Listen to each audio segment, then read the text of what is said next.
Manoj IAS academy में मैं आपका स्वागत करता हूं और मैं आज आप लोगों के लिए एक एनसीईआरटी का प्रोग्राम शुरू कर रहा हूं क्योंकि सिविल सेवा की तैयारी के लिए एनसीईआरटी एक बहुत ही महत्वपूर्ण अंग माना जाता है।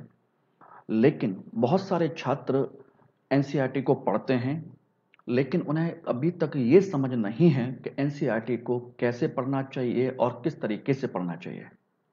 तो बहुत सारे लोगों की, बहुत सारे छात्रों की डिमांड पर मैं ये प्रोग्राम शुरू कर रहा हूँ एनसीईआरटी को लेकर के कि हम किस तरीके से आगे पढ़ेंगे और एक एक चीज को हम किस तरह से आगे बढ़ाएंगे।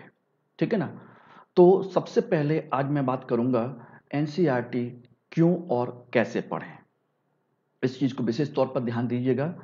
देखिए, एनसीईआरटी यूपीएससी के एग्जाम में बहुत महत्वपूर्ण माना जाता है। जितने भी टॉपर्स हैं सभी कहते हैं कि एनसीईआरटी पढ़िए। बहुत सारे लोग पढ़ते भी हैं, लेकिन उनको ये समझ में नहीं आता कि एनसीईआरटी के अंदर कौन सी चीज महत्वपूर्ण है, कौन सी चीज महत्वपूर्ण नहीं है। और वो इस चीज को पढ़ने की कोशिश करते हैं, लेकिन उसका असली जो अर्थ है या असली जो एसेंस है उसको निकाल नहीं पाते। इसलिए मैं आज आप लोगों के लिए एनसीईआरटी का प्रोग्राम शुरू कर रहा हूं। इस एनसीईआरटी के प्रोग्राम में मैं आप लोगों को लगभग जितने भी महत्वपूर्ण विषय हैं जो एनसीईआरटी में हमारे आईएएस पीसीएस के एग्जाम के लिए महत्वपूर्ण हैं, वो सभी के सभी इन सब विषयों को मैं स्टार्ट करूंगा और एक एक करके, line by line, paragraph by paragraph, heading by heading, एक एक टॉपिक, एक एक चीज को मैं डिस्कस करने की कोशिश करूंगा, जिससे कि आपको इसका बेनिफिट मिल सके। और ये इस तरह का प्रोग्राम अभी तक पूरे ऑल ओवर इंडिया में इस तरीके से किसी ने शुरू नहीं किया है कि वो एक एक सब्जेक्ट के, एक एक टॉपिक के, एक एक हेडिंग के, एक एक लाइन का अर्थ समझाते हुए आपको चले। क्योंकि देखिए, पढ़ना अलग चीज होती है, लेकिन उसके अंदर से एक एक चीज को निकालना बहुत महत्वपूर्ण है। और मैं केवल इसमें आप लोगों को केवल आपको एनसीईआरटी पढ़ाऊंगा ही नहीं, बल्कि उसके अंदर से क्वेश्चन कैसे बनने हैं, प्री के लिए, मेंस के लिए क्वेश्चन कैसे बनाए जा सकते हैं, उस पर कैसे समझ विकसित की जा सकती है, हमारी सोच कैसे विकसित होगी, इन सभी महत्वपूर्ण विषयों पर मैं चर्चा करूंगा। ठीक है। तो इसी संदर्भ में मैं मनोज आईएएस के ऑनलाइन प्लेटफॉर्म पर आप लोगों का स्वागत करता हूं और आज हम शुरू कर रहे हैं एनसीईआरटी क्यों और कैसे पढ़ें। तो सबसे पहले इन्हीं सब चीज़ों को जानने की ज़रूरत है। तो पहला मुद्दा है आप लोगों का कि आखिर हम एनसीईआरटी क्यों पढ़ें, इसका महत्व क्या है। तो देखिए, मैं 4 बिंदुओं में इसको समझाने की कोशिश की है। पहला, कि एनसीईआरटी एक प्रमाणिक स्रोत है। प्रमाणिक यानी कि बहुत ही ज़्यादा ऑथेंटिक सोर्स माने जाते हैं। ठीक है। ऑथेंटिक सोर्स माने जाते हैं। क्यों माने जाते हैं? क्योंकि इसके अंदर का जितना भी कंटेंट है, इसके अंदर की जितनी भी चीजें हैं, वो सभी के सभी बहुत बड़े विद्वानों ने, जो ऑल ओवर इंडिया में बड़े बड़े यूनिवर्सिटी के प्रोफेसर से लेकर के रिसर्च स्कॉलर से लेकर के सब उसमें शामिल होते हैं। उन्होंने बहुत अच्छे रिसर्च करने के बाद उसके अंदर डाला होता है। यानी कि सरकार भी उसके अंदर के कंटेंट पर ही विश्वास करती है और यूपीएससी तो और यूपीपीसीएस भी इस पर विश्वास करता है। ठीक है ना। इसलिए बहुत ही रिसर्च करके ये टॉपिक इसमें इंक्लूड किए जाते हैं, तब उनको उसको माना जाता है और सरकार इसके डाटा को, आंकड़ों को ऑथेंटिक मानती है। हम बहुत सारे टेक्स्ट बुक पढ़ते हैं और आज दिन देखते भी हैं कि हमारे यूपीपीसीएस का जो कमीशन है उसमें बहुत सारे क्वेश्चंस को लेकर के डाउट रहता है, बहुत सारे केसेस चलते हैं, कुछ क्वेश्चन गलत किए जाते हैं, कुछ क्वेश्चन सही माने जाते हैं। तो ऐसी कंडीशन में बात आती है कि आखिर प्रमाणिक स्रोत किसे माना जाए। तो एनसीईआरटी को सबसे ज़्यादा ऑथेंटिक सोर्स माना जाता है, क्योंकि गवर्नमेंट ऑथराइज्ड हैं ये और बहुत ही रिसर्च करके बनाए जाते हैं। एक पॉइंट। दूसरा, इसका सिंपल प्रेजेंटेशन यानी कि सरल प्रस्तुतिकरण और सिंपल लैंग्वेज यानी कि सरल भाषा इसमें इस्तेमाल की गई है। क्यों की गई है? क्योंकि ये छोटी छोटी क्लासेस को लेकर के बनाए गए हैं, ना कि अपर लेवल की क्लासेस को लेकर के। ध्यान रखना। तो बड़े लोगों की क्लासेस को लेकर के नहीं, बल्कि छोटे छोटे बच्चों की क्लासेस को लेकर बनाए गए, इसलिए इसमें सिंपल लैंग्वेज और सरल प्रस्तुतिकरण यानी कि सिंपल प्रेजेंटेशन रखा गया है। क्यों रखा गया है? देखिए, एक तो इसके अंदर जो एनसीईआरटी के जिन हम मानविकी विषयों को हम शामिल कर रहे हैं, हिस्ट्री, ज्योग्राफी, पॉलिटी, इकोनॉमी, इस तरह के जो सब्जेक्ट हैं, ये वैसे भी बच्चों को बहुत कम समझ में आते हैं। इसलिए गवर्नमेंट इसमें क्या कर रही है और रिसर्च स्कॉलर्स ने क्या किया है कि इसमें बहुत सारे कहा जाए तो न्यूज़पेपर की कटिंग्स को लेकर के उसमें ऐड किया जाता है, कार्टून्स बनाए जाते हैं, बहुत सारी इमेज डाली जाती हैं, मैप का इसमें इस्तेमाल किया जाता है और पैराग्राफ बॉक्स बना करके उनके कंटेंट को लेकर के लाइनर पॉइंटर बना करके उनको समझाने की कोशिश की जाती है। तो यानी कि हर तरीके से इसमें चीज़ों पर हाईलाइट करके समझाने की कोशिश की जाती है कि आपको और छोटे-छोटे बच्चों को इसमें बहुत अच्छे से समझ में आ जाए। इसलिए इसको ध्यान देने की ज़रूरत भी है। और जो छोटे-छोटे बॉक्सेस में या छोटे-छोटे बॉक्स के अंदर पॉइंटर बना करके जो समझाए जाते हैं, वही हमारे एग्ज़ाम के लिए भी काफ़ी महत्वपूर्ण होते हैं। ठीक है? तो ये 2 पॉइंट हो गए। तीसरा बिंदु है कि इसका जो महत्व है, इसकी मौलिक अवधारणा और समझ।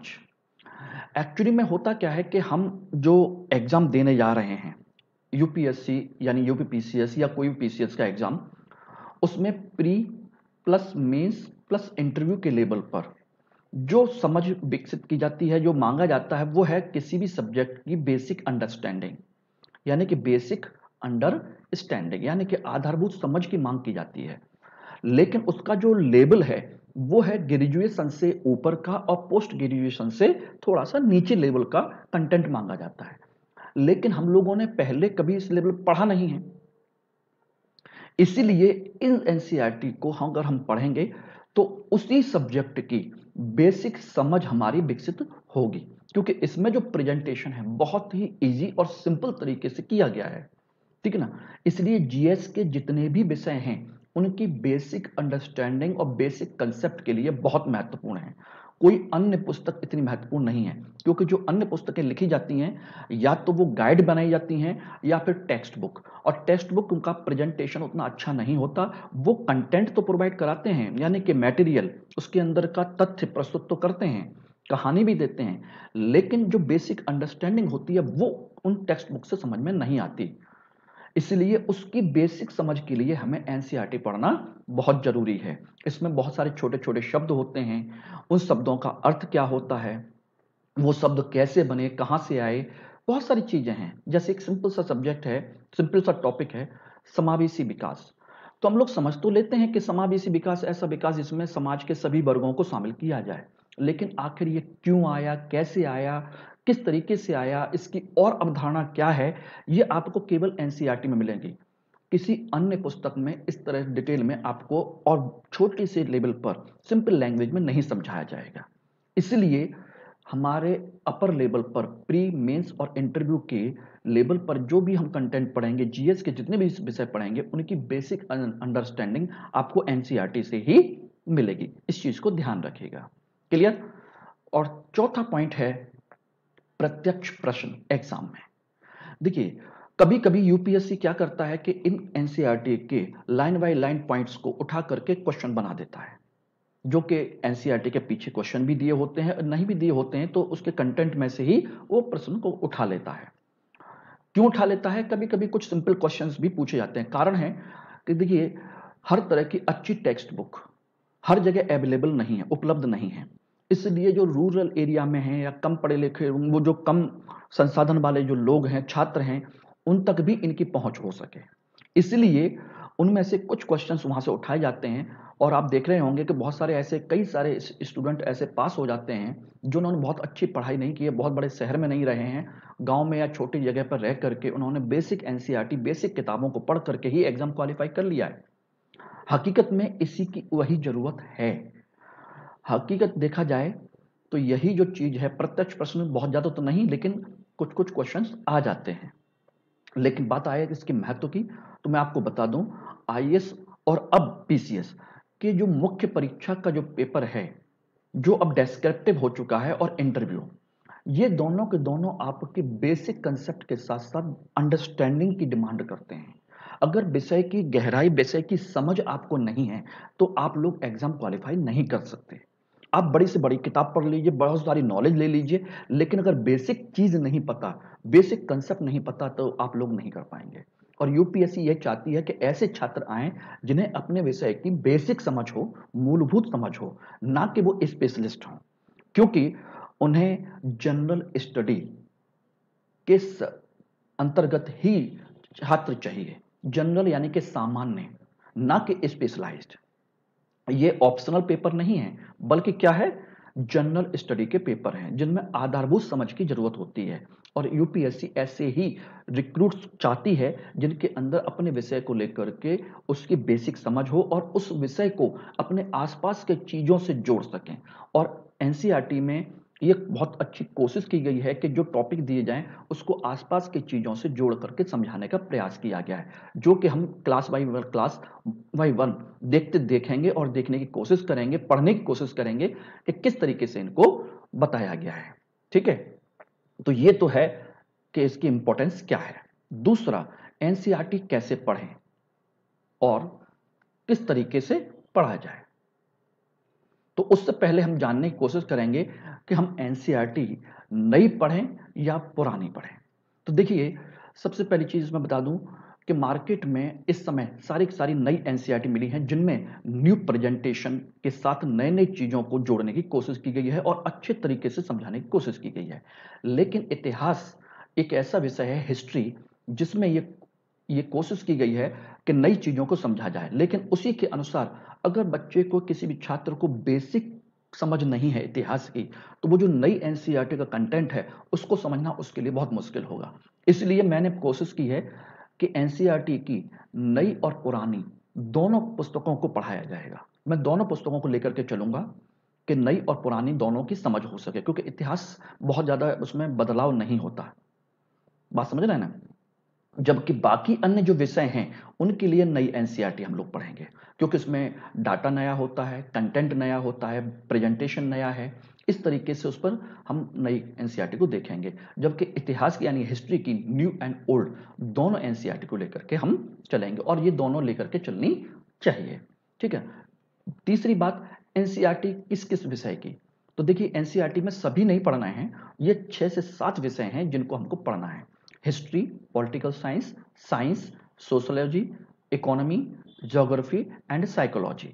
साइकोलॉजी के 11th-12th में कुछ एक एनसीईआरटी आती हैं जिनको हमको पढ़ने की जरूरत है, और वो हमारे काम आती हैं एथिक्स के पेपर में, जिससे कि हम अपने प्रशासन की अंडरस्टैंडिंग कर सके। प्रशासन में किस तरह के लोग होते हैं, उनका मनोविज्ञान किस तरह का है, उनकी सोच कैसी है, उसी के अनुसार हमें डिसीजन लेना होता है। ठीक है ना? इसलिए इसको पढ़ना होता है। जबकि जनरली लोग एनसीईआरटी के साइकोलॉजी वाले पोर्शन को नहीं पढ़ते, इस चीज को ध्यान रखना। बाकी अन्य विषयों को सब लोग पढ़ते हैं, देखते हैं। अब बात आती है तीसरी, चौथी, कि हम किस कक्षा की। देखिए, जनरली सभी एनसीईआरटी हमें कक्षा 6 से लेकर के 12 तक की पढ़नी है। जनरली सभी एनसीईआरटी 6 से 12 तक की। लेकिन कुछ विषय ऐसे हैं जिनमें सभी एनसीईआरटी नहीं पढ़नी, जैसे विज्ञान। कक्षा 5 से लेकर के 10 तक की एनसीईआरटी को प्रॉपरली पढ़ना है, और एक 12वीं क्लास की बायोलॉजी की पुस्तक पढ़नी है, बायो की। क्लियर? इस चीज को ध्यान रखना। दूसरा, इकोनॉमी की 9 से लेकर के 12th क्लास तक की एनसीईआरटी आती हैं। समाज शास्त्र में हम केवल 11वीं और 12वीं क्लास की एनसीईआरटी पढ़ते हैं, बस। ये हैं, सारी नहीं है। जैसे अब हिस्ट्री कहा जाए तो हिस्ट्री की 6 से 12 है, राजनीति विज्ञान कक्षा 6 से 12 है। ठीक है। ज्योग्राफी कक्षा 6 से 12 है। बाकी अन्य अलग अलग सब्जेक्ट अलग अलग क्लास की हैं, तो इनको देखना है। क्लियर है? तो इसको ध्यान रखिएगा, इन सब चीजों को हम ध्यान रखिएगा। इन सारे सब्जेक्ट की सारी एनसीईआरटी को chapter by chapter, one by one, line by line हम लोग पढ़ने की कोशिश करेंगे। इसको ध्यान रखना।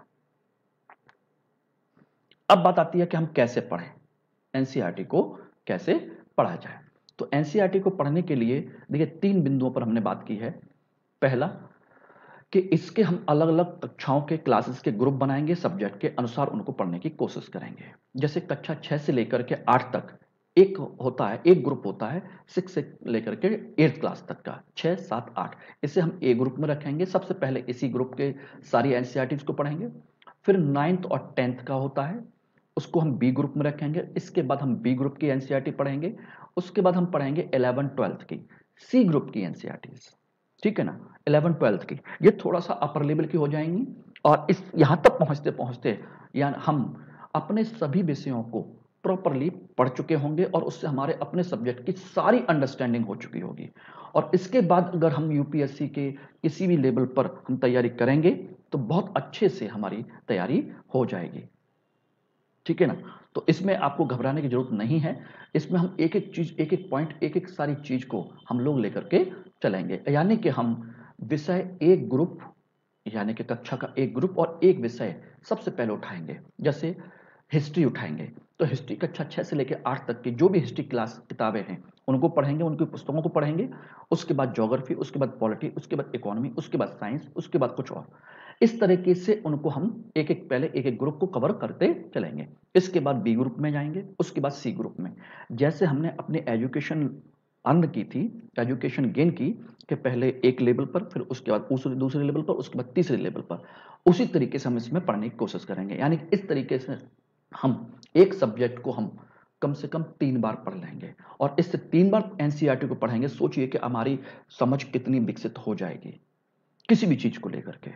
मैं जानता हूं कि एनसीईआरटी को इतने लेवल पर अगर आपने पढ़ लिया तो मैं गारंटी देता हूं कि मेंस का पेपर आप बहुत अच्छे से तैयार कर चुके होंगे और प्री के लेवल पर जितने बेसिक क्वेश्चन है, बेसिक चीजें हैं, सारी आपकी तैयार हो चुकी होगी, इवन इंटरव्यू के लेवल पर भी।